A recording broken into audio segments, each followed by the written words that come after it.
All right, here we go. Yes, as I was just saying, all of these fine reps came to my aid since Julie's not here today, and I'm super excited to hear what they have to talk about. So there are so many good books coming out. So let's just go for it. Gabe got in here first, then it'll be Andrea, Liz, and Julia. So let's go. All right. So I was going to talk about um get back into the Zoom here. I was going to talk about the Stonehenge book, but I'm sure Julia talked about it last week. So another fan, it's coming, it's here. So that's my pitch for it since I had a slide ready, but I knew Julia was on it. Because it's low hanging fruit. Uh, you got to talk about the new Ken You're Follett. welcome to tell people what you liked, Gabe. It's the formula that he does. It's the same formula and it just works for me. He just teases me along and he creates all this drama for the dude or the dudettes involved and he always and you got to resolve. So there's all this tension all the time. I don't know if I like it anymore. It's like I'm always tense waiting for the other shoe to drop. But he just does what he does. And I'll read anything Stonehenge. I've read the Bernard Cornwell Stonehenge. I've read the Jack White Stonehenge, been to Stonehenge. It's just, so I had to read it. And I read all of his historicals anyway, so I'm a captive audience. But the book I want to talk about is a book that came out a couple of weeks ago, The True Story of Raja the Gullible. Um, and I don't, I should pay more attention what's getting published, or who's publishing it. And I don't know whose book this is, but I recommended to me by Nancy, who is like such a good reader. I always feel like I'm heaping praise on Nancy all the time, but it's well deserved. She's like she grew up in a bookstore. She's a really amazing reader, and she's always quick to like, Gabe, I got something that I think you might like, or what are you reading? And every day that she's in the store, she stops by and we chat about books that we're reading. And she told me that she had read this book, and I'd never read Abi Al-Medin. I'd never even heard the name. Now I want to go back and read everything. His previous book, The Wrong End of the Microscope, was also nominated for like a Booker. This has been on a long list. I'm not sure if it made the short list for the National Book Award. But what I loved about this book, I hear Julia's voice tell me what I like. I'm talking around this book. But what I loved about this book, it was such an unexpected delight. It is, I've been, you're trying to find things to read that are interesting. And sometimes you want to be pushed, sometimes you don't want to be pushed. I've been kind of in this weird place since I retired reading wise. But this probably the most enjoyable book I've read since I retired. The character, unexpectedly amazing character. He is it takes place in Lebanon. He's Lebanese. It's Beirut. It is back in time. I can't remember exactly which of the destructions of disasters that constantly befalls Beirut um, that he's writing about. In this case, it's a financial crisis. And Israel's at the door as always. And he is just this book is it kind of reminded me a little, and I'm not gonna in a lot of different ways to when I read the John Boyne book, in that I expect, you expect something and you're getting this little morsel of a life, and by the time you get done with it, you've read this pretty expansive novel that just feeds all sorts of things that you want. It's got a sense of humor. It talks about real life things. It's a really great relationship between our main character, Raja, and his mother, who is just, she's a whack job. They sit around and eat gummies before they go to bed and chat. They rag on each other. They have their fights. It's all very real and very fun. But the sense of pleasure, the fulfillment in like my whole being when I read this book. It's one of those things like when you read a really good book, it just sort of fills you up and you want to talk about it and you want to share it with people and you think about it all the time. But the world he created, I just loved. I want to go back to this world. So next on my list, when I have a minute, will be the wrong side of the other side of the telescope, which sounds also is a lot of fun. So author to look at. I'll be checking out his backlist. That's all I need, another four books to read. Yeah. I I haven't read him at all. But the by the book interview with him in the New York Times on Sunday yesterday Oh, was that's so it. good. It's so good. Yeah, and I need to read this guy. So Yeah, he's a writer. His author photo is a hoot. ah. Looks a little like Copernicus or something. He was describing like 'cause they always ask what books are on your nightstand. And he said, "Oh, well, there's a lamp and a CPAP machine on my nightstand, so I can't use that. But my bed is divided into quadrants, and I get one quadrant, the books get another quadrant, and my cats get the other two quadrants. So that's how he keeps his books near him when he sleeps." It's in the stack when you're done.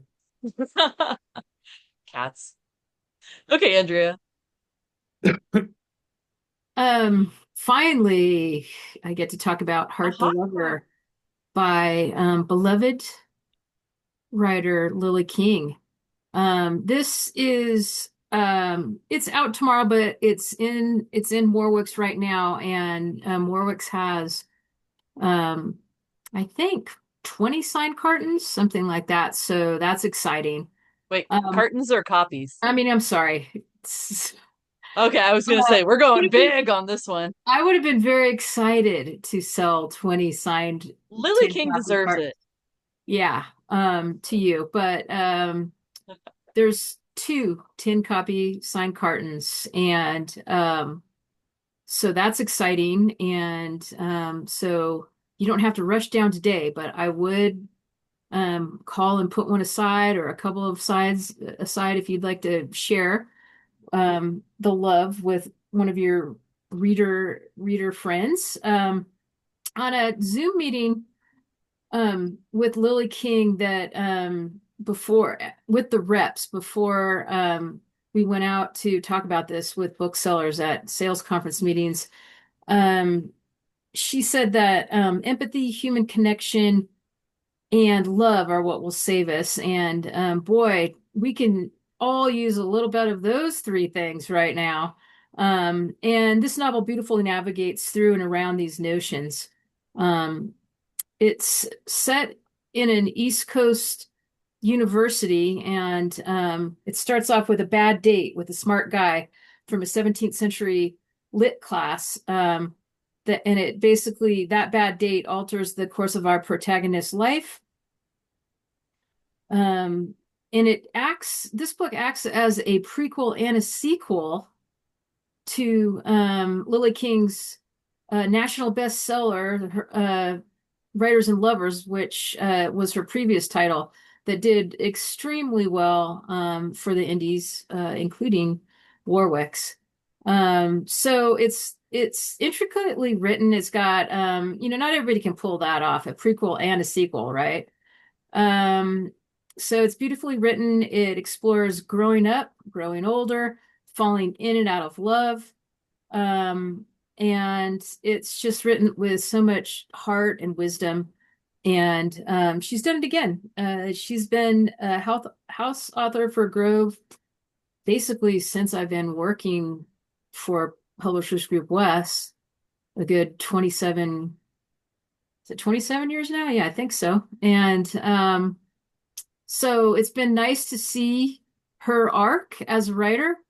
And there's still a lot more to come from Lily King, but this is one to pick up if you haven't read her. And I have no doubts that you're going to fall in love with her. She's great. Heart the Lover. And it's the number one indie next pick for the month. We talk about Yes. that all the time, but that's agreed upon by booksellers across the nation. So that's no small thing. Yes. Thank you for that key marketing point there. And In a pretty Andrea, loaded month. sorry, did you say, I may have missed it, that you could read it as a standalone?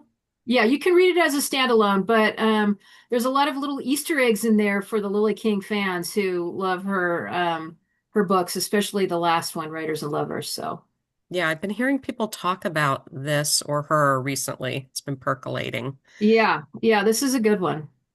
Good. She's so nice too. She was one of the very first online interviews we did after lockdown, and she was, Oh, that's great. Yeah. yeah, totally awesome. Oh yeah, she's fantastic. She's good people. Thank you. Okay, Liz. Okay. Sharing is caring. Um, are you seeing my beloved author, Robert Reich? Ah, yes. Yes. So, this is his memoir, #1 New York Times bestseller. He's written 18 books, but he's never written a book like this, so personal. Um, and, he's an economist, a famous economist. Um, but this is childhood onward. And he just comes from such a pure place of hard work, public service, and just caring so much and working so hard on America's income inequality. So he's Chancellor's Professor of Public Policy Emeritus at UC Berkeley. And he served in, I'm probably repeating information that a lot of people know, but for those who don't, he really writes of what he knows. Yes, his life, but also the 3 presidential administrations that he has served in, both Republican and Democratic administrations. He's known also for more recent books that, like I put on the screen, The System, and The Work of Nations, which has been translated into 22 languages. And he's also, I recommend, if you can see it, I can't remember the platform it's on, co-creator of the award-winning film Inequality for All, and also a Netflix original called Saving Capitalism. So the book primarily asks, what did what did his generation accomplish? Did they make America better, more inclusive, more tolerant? Sounds like rhetorical questions, yes. Did they strengthen democracy or did they come up short? The title shows his sense of humor. It's a double entendre. It's largely about standing up to bullies. He has a rare genetic condition. He's 4'11", and that's given him some interesting ways of interacting in his public life for sure. But yeah, his humor really comes through. He reads the audiobook. I love when a good narrator and author reads his own audiobook. What else would he do of a memoir when he's such a comfortable public speaker too? So to that end, I last week was in Berkeley making my sales calls, and I had the privilege to go to the last event on his book tour at Pegasus Books. And it was amazing. My 26-year-old son came with me. He's been talking about it ever since. This would be a great book to give to young people, especially since so many are despairing about the bipartisanship just at the state of our country right now. So, Robert came of age in political age with the Berkeley's free speech movement, which my mom happened to be there too and had met Mario Savio. And anyway, that's, one of that was his coming of age. So he loves his country, and he stressed during this talk things that are in the book. He actually didn't read from the book, but talked a lot about it, took a lot of questions. And he stressed that he's optimistic, doesn't want us to despair about our democracy. For instance, he cited the power of the public in fighting for free speech with the recent Jimmy Kimmel firing and rehiring. And he just wants us all to be activists in whatever way, big or small, that we can. And very much so wants us not to live in an echo chamber, which is hard to do. It can be very hard to do if you don't have family members that you can have easy discourse with and all of that. And the book, last thing I'll say is that it's a veritable who's who of decades of political involvement. We've got Bobby Kennedy, Senator McCarthy, Hillary Rodham, Clinton, he served in the Clinton administration, Clarence Thomas, Ted Kennedy, Obama, on, but such great narrative style. If you feel like, oh, you don't want to read a political book, but you care about the issues, this is such a good book to read. And that's what I will end with. Don't want to go on too long, but so powerful. Good one. I put the link to the Libro FM book in there too. I imagine good. Yeah. I mean, we love to sell books and all, but sometimes there are books you just want to listen to. So Yeah. And doesn't Warwick's have an arrangement like it benefits Warwick's too? Yeah. it does. Yeah. Okay. Yeah. Yep. If we're still selling books, it's just a little bit different. No, I mean both are good. Like if you really love something, it's great to read the book and listen to the audio, if you're in your car a lot like I am. There.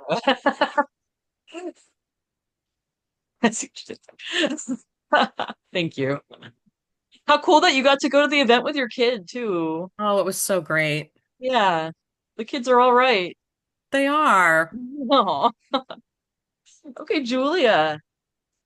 All right. I've got a big week this week, guys. I feel like I say that every week. But it's another one. September is really quite something. Let me see. I've now lost my page, so let me just pull it up. But my first one is gonna make you perhaps feel old. It sure made me feel old when we were in the meeting about this coming out. So my first book is the 20th anniversary special collector's edition of Twilight. That's right. So as you can see, it is, first of all, it's been 20 years. That one slapped me right in the face. I was a young bookseller when the Twilight books exploded. And so, that first book where you were actually a full-grown adult when it came out and not like a kid, you're like, oh no, here we go. So of course you maybe have read it, maybe not. But this is a really cool 20th anniversary collector's edition. It is hardcover. It is in a slipcase. Sorry, let me move our faces so I can show you.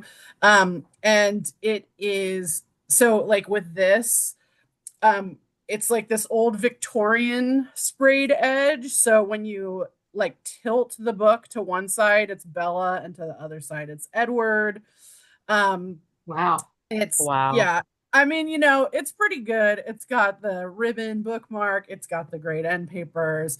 It's all there for you. And then also, along with this, I just wanted to say we have a box set special collector's edition of all 5 books. So that includes Midnight Sun coming. So it's this one I think is a great gift for the holidays.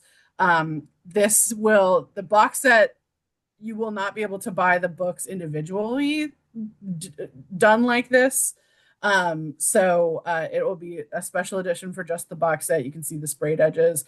But listen, can be, as with anyone who works in books, I can be cynical at times. I gotta say, these are pretty. They're very nice. If this is your thing, if Twilight's your thing, or if you have someone who is excited about it, I think this is a great gift, or a great gift to give yourself. 20 years, and I'll stop making us all feel old now. Honestly, I feel like if you took that book to a gift exchange or like White Elephant kind of thing, yes, there would be a lot of crap talking, but also it would be highly desirable, and it would start a lot of cool conversations. What's so funny is, as I was selling it, people were like, Julia, 20 years of Twilight, what? And even like us at Hachette, we were like, we think it's going to sell really well. We think there are definitely fans still out there and still excited. And then we put it up to we put this out, we're going to be selling this. And the reaction has been bananas. People are so excited. I will tell you, stores across the country are throwing release parties Wow. either tonight or tomorrow. It comes out tomorrow, but like tonight, some of them are doing them tonight at midnight. I was like, yo, we're all 40 now. Do Twilight at Twilight. Like, Not midnight. like we can't do midnight anymore. But so it is definitely, the phenomenon has not lost its uh you know um I had not luster. It definitely hasn't lost its luster, but it also hasn't lost its like appeal.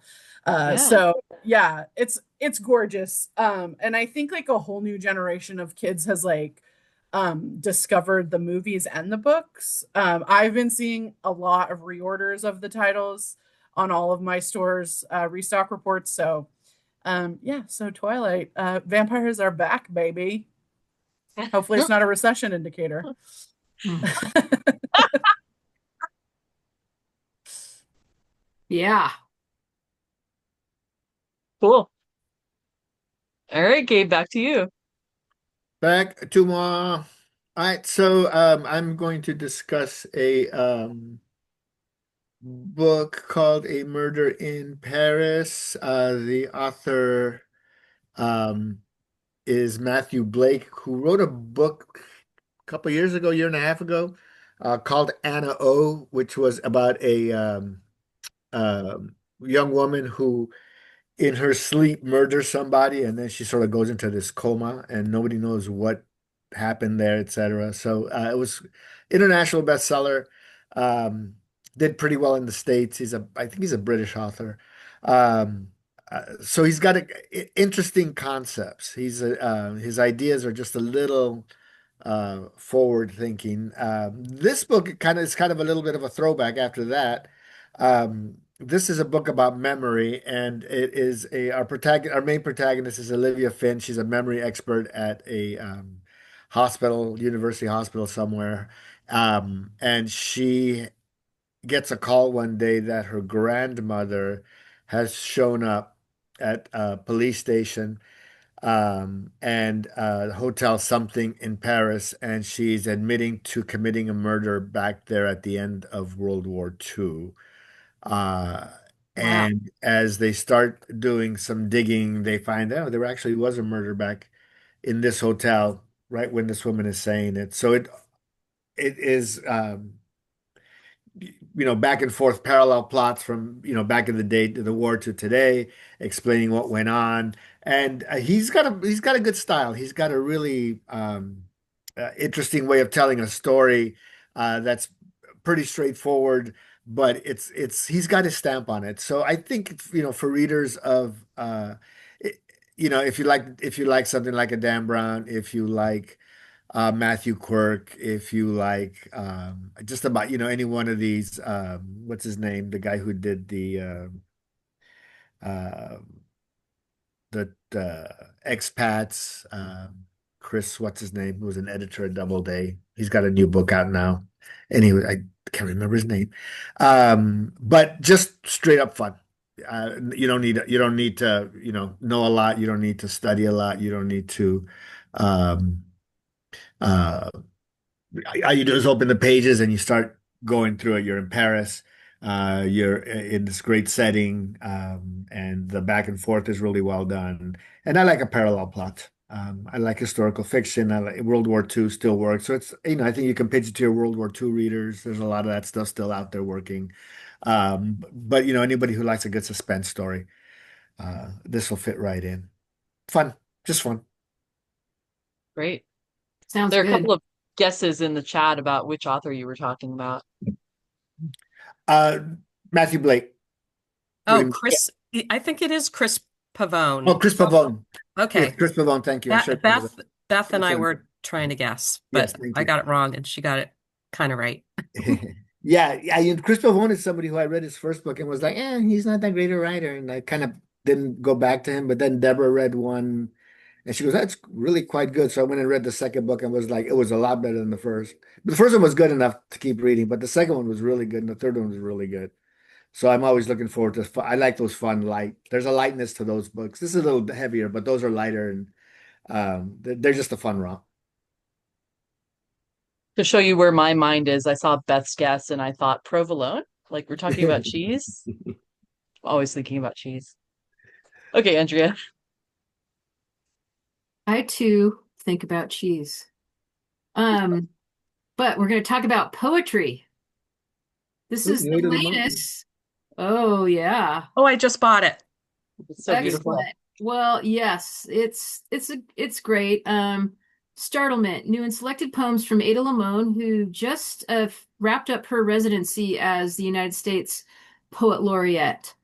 And we're just so happy that she has this new and selected poem. She's at that point in her career that it makes sense to have a selected um, as to add to new poems.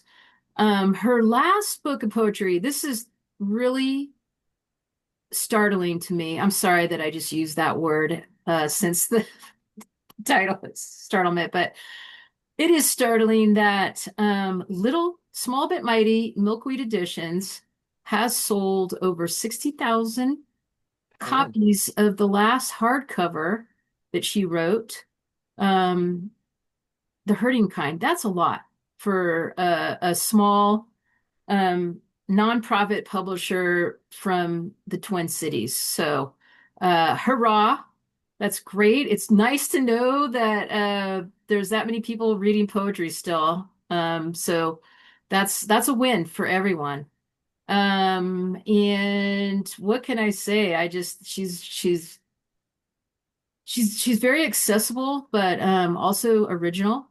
And you can go into this collection anywhere and find a jewel in every page. It doesn't matter. You don't have to read it cover to cover.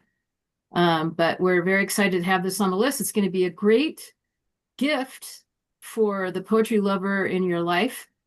And it's a great place to start if you haven't read her as well. Ada Limon, a national treasure. must have. I didn't see that that was out. Yep. And she's a Californian. Yep.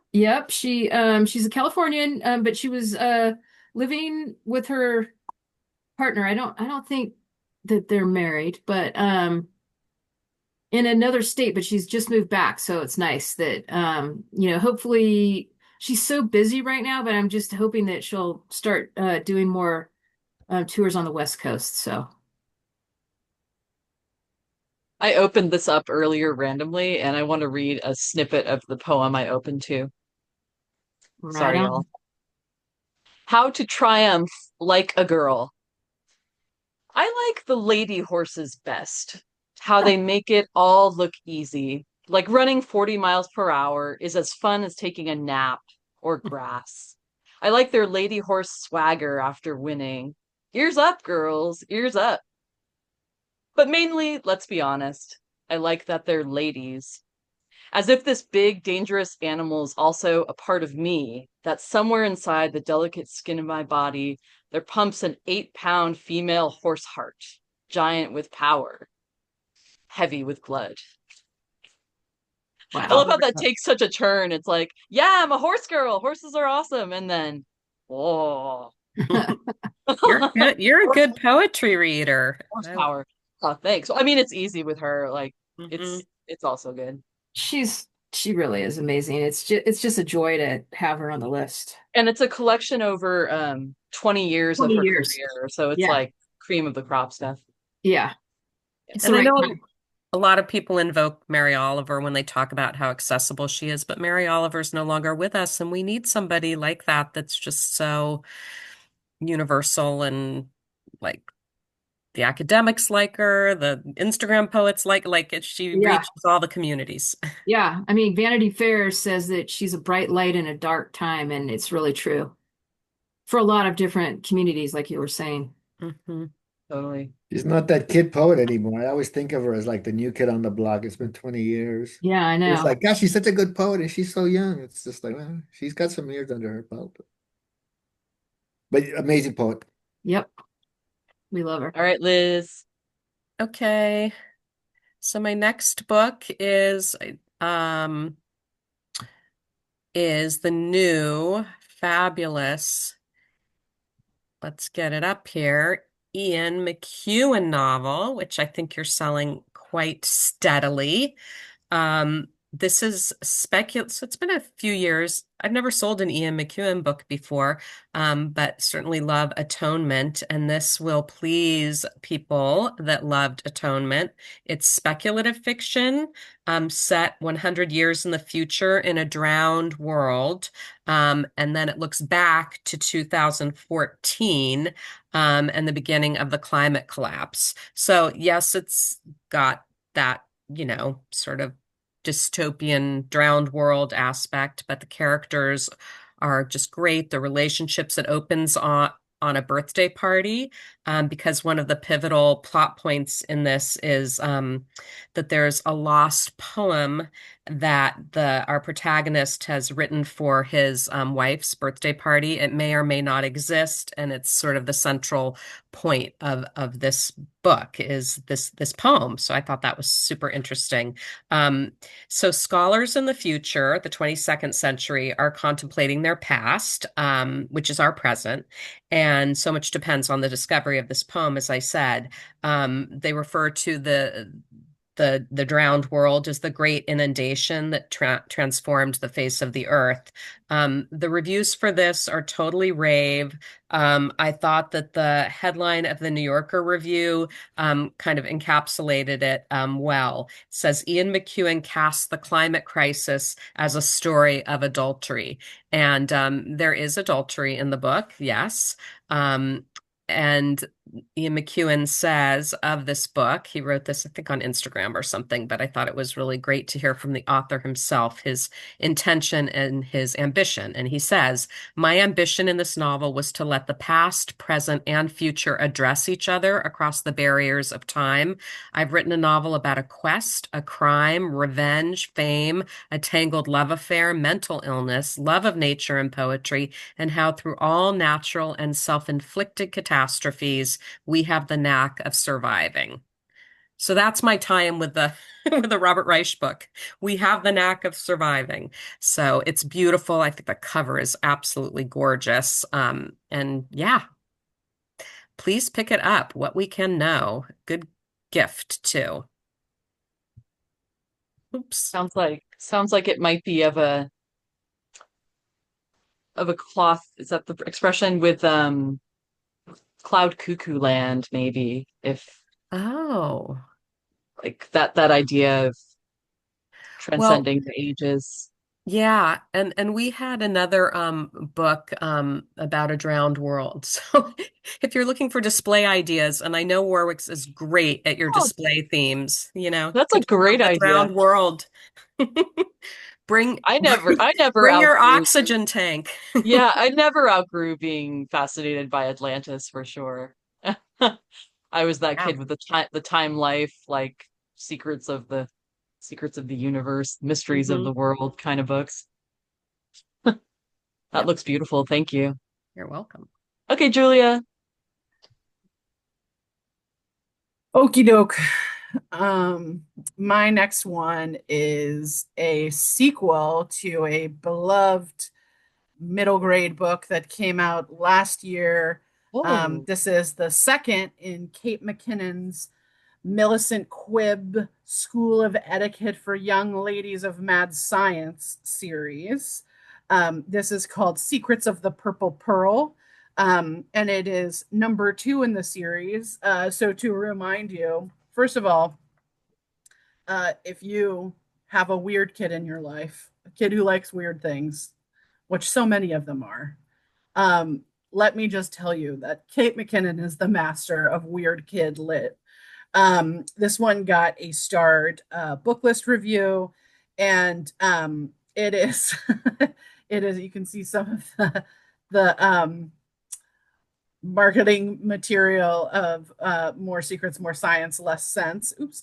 And so this is the Port Sisters and Millicent Quibb, who became beloved in the first book.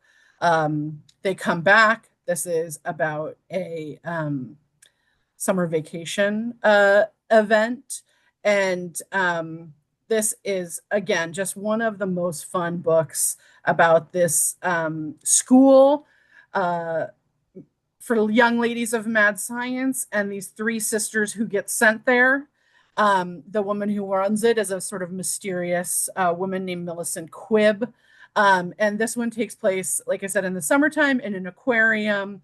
And they must stop a nefarious group of mad scientists.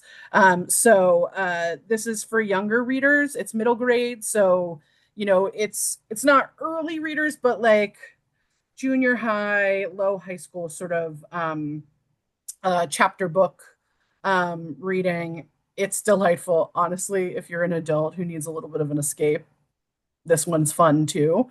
And you may have seen Kate McKinnon on some of the morning shows. She shall be on more of them and the late night talk shows. I know she's going on with Seth Meyers and a few other people, so you'll see her around being her gloriously weird self in the next few weeks. And these, I just want to remind everyone, are an utter delight to read. So whether you're buying for someone, whether you have a kid in your life that needs some fun, weird kid reading material, or whether your inner weird kid needs some reading material, this one's for you. Uh, young Amanda would have loved those under the Christmas tree. Same. Yeah, young Julia would have really eaten these up. Great, thank you. Lightning round. Okay. Doo-doo-doo. Yeah. All right, Ann Cleves, done. No. So Ann Cleves, author, been writing for a long time. I read a book of hers many, many years ago. It was a Jimmy Perez book, which is her Shetland series. And it was so close to the actual first Shetland episode with the crow and things that I didn't love it. And I didn't read it for a long time. But her last book was when I started working at Warwick's, she had a new book out with a new character, and I don't even know why I picked it up, where I got it, where I got what I got that I read, but it was quite good. It's the second book with that character in there. He's a young gay detective, lives with his partner who runs a school, and the mystery comes through very nicely. And then today or tomorrow, she's publishing Killing Stones, which is a return to Jimmy Perez, who was her original story. Oh, she did the Vera books as well.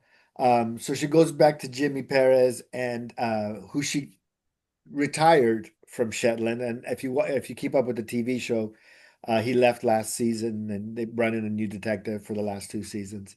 So he's off, and now he's living in the Orkney Isles. He's got a private life. He's got a partner. And you know what? When you're one of these murder finding people, murder finds you. So his best friend winds up dead, killed by some museum artifact, which leads to thinking that it was premeditated, and Jimmy's back on the case. So I think a beloved character that she hasn't written about in quite a few years is back. I think just that deserves a mention. So it is a new series, so people can start with this if they want. Yeah, it's considered. I think they're considering it a standalone at this point. But yeah, It's got it's not. I considered a new series and not it's continuation. got a number. It's got a number one on it. So Yeah, does it? cool. Yeah, but it is. Yeah, it's considered a new series. Excellent. How many? Oh, there. Wait, what's the original series then? Like, She did some Jimmy Perez books before when he was a okay, detective in Shetland, but now he's off the island and he's in the Orkneys as a regular okay. citizen, but still Oh my still season goodness, she 12. has so many books. Okay, She got so many so for books. yeah, so for those of you out there who need new series, that's promising. And she takes Okay, you away to a whole different land. I just like reading the Brits because I'm out in a whole different landscape. yeah. Thank you, Andrea. Okay. I want to talk about this book is Too Quiet. Love Oh, this. Chris. Yeah, you add the noise. So readers, adult readers and the child that you're reading to get to make noise. I don't I can't ever figure out how to undo my cover, like how to get it off so I can go to show you the innards of Click the book. click the side, like near where it says DRC PDF, like click off the cover. I don't even see that. Like on the part that's darker, that's part of the Edelweiss, Yeah. way on the right. Oh, I think it's because you know why? It's because that's where my windows where all the people are. Okay, got it. Okay. Whew. Sorry about that. So, anyway, these are really it's every page is like vibrantly illustrated like this, and there's all of this stuff going on. And so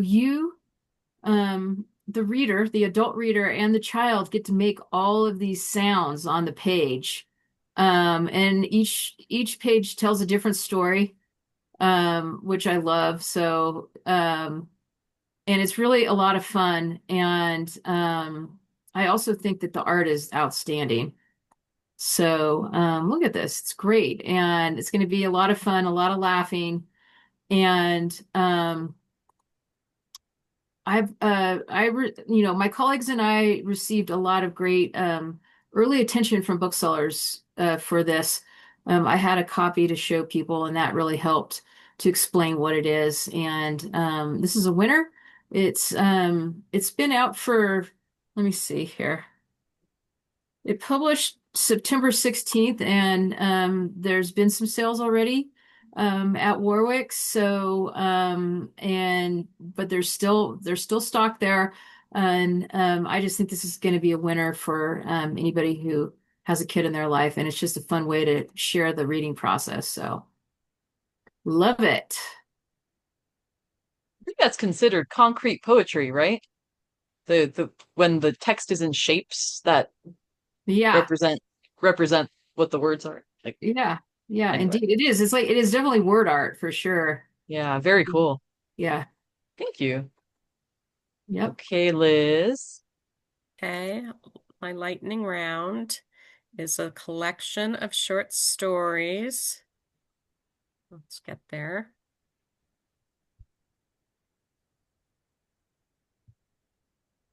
Sorry. Good and Evil and Other Stories. Samantha Schweblin. She lives in Berlin now, but she's Argentinian. So this is a collection in translation. We have pretty much all of her backlist. Fever Dream is a Netflix film. She won a National Book Award for Seven Empty Houses. And this new collection is an Indie Next list. It just came out and is on the Indie Next list, and I love it. Okay, so I totally agree with reviews who have invoked Angela Carter or Shirley Jackson, talking about this as sort of a new literary horror writer. Well, she's not new, but people still have to discover her stories and her writing and how incredible it is. And it's one of those books you pick up and you're like, gosh, I'm reading a translation. Like that, how can this be? It's so perfect, it's like, and that's why the translator wins awards.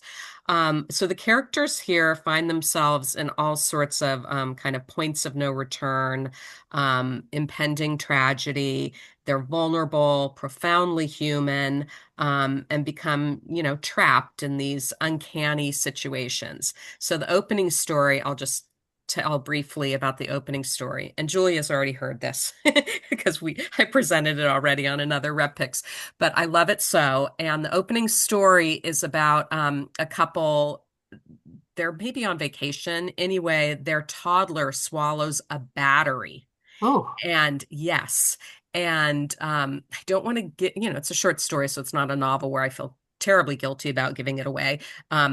He survives. So that's not even the main point of his survival. But there's all this weird stuff that happens around that.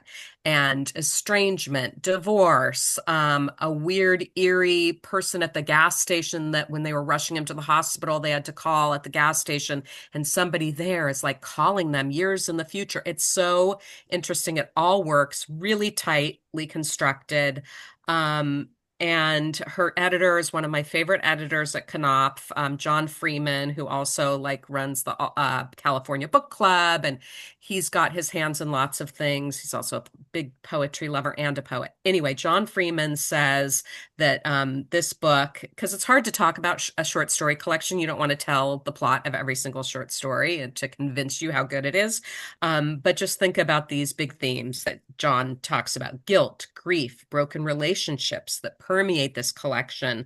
But so do the bonds of family, love, and longing. So they're not cold. They might be dark, they might be horrific, but there's warmth there, is what I want to say. So highly recommend Good and Evil. Wow. Yeah, Sounds the great. yeah, the blurbs on that are very strong. Mm-hmm. Stop sharing. Spooky cover too. Yeah, And like comparing to Angela Carter, I was like, oh, I know. that's serious. I have to let It's apt. Terry at UCSD bookstore would probably really like that. Yeah, Thank you. you're welcome. Bring us on home, Julia. Okay, I saved the one to make us all hungry for last. Ha. So a number of years ago, a book came out called Six Seasons by Joshua McFadden, which sort of said that we think that there are 4 seasons, but when you're thinking about vegetables, there are 6 seasons, and he went on to outline the 6 seasons of vegetables. And then he had a second book called Grains for Every Season, which was about, you know, the different kinds of grain and like whether it's wheat or corn or, you know, all of these different things. And sort of like, it was a beautiful book. I feel like people don't we're a little bit scared of the grains one. But we have a new 6 seasons book out, and it is coming out tomorrow, and it is the 6 seasons of pasta. Oh my God. And I'm going to share some of the interiors with you because it has just been so much fun to cook from. You guys, I've been cooking from it for like 6 months now. And so this 6 seasons of pasta, it takes the same take on vegetables that he's talked about. It is sorted by those 6 seasons, and then he breaks down these different pasta dishes. He is very adamant that this does not need to be fresh pasta. In fact, there's a reason that boxed pasta is things that, and dried pasta are something that we eat all the time and love. And it's because boxed pasta is really good and you should eat it. And so he has these amazing recipes. I have cooked the pasta Nerano, which if you are a Stanley Tucci fan and have seen his show where he goes to the Amalfi Coast, it's this like zucchini pasta, this like fried zucchini pasta that he obsesses over, and that recipe is in this cookbook. And I'm here to tell you it's amazing. And so this is for those of you that love to cook, for those of you who maybe are like a little tentative about cooking. Like this book, it's very easy to cook from. It's, the fresh vegetables. And I think being in California, it's like, we really get all of the seasons of these vegetables that he's talking about. So for us, it is particularly, well fit for our, the things we can buy at the store. But this is 6 Seasons of Pasta by Joshua McFadden. I can't say enough good about it. It is a phenomenal book. It's so much fun to cook. And it's the reviews in my household have been positive of eating what is cooked from this book. So Awesome. Let's go eat. Let's go eat. I know. I suddenly want dinner right now. I saved it. I was gonna do it first, and then I thought I would spare you all and do it last. Wow. And that's a holiday gift that you could give to pretty much anybody. Like, who doesn't eat pasta? Yeah. Totally, Very nice. totally. And I think like to me, what I always think about with cookbooks is like, is it for a chef that already knows how to cook, or is it for someone who is learning how to cook? And what I think the best cookbooks do is both of those things. And I think this is in that realm. If you are a seasoned chef, these are great recipes. These are great ideas. It's great to sort of follow his 6 seasons of vegetables and sort of thinking about late summer, early summer, and late summer, and like early fall and late fall. Those are how those seasons get split up. And like what is out and what we can use that's fresh.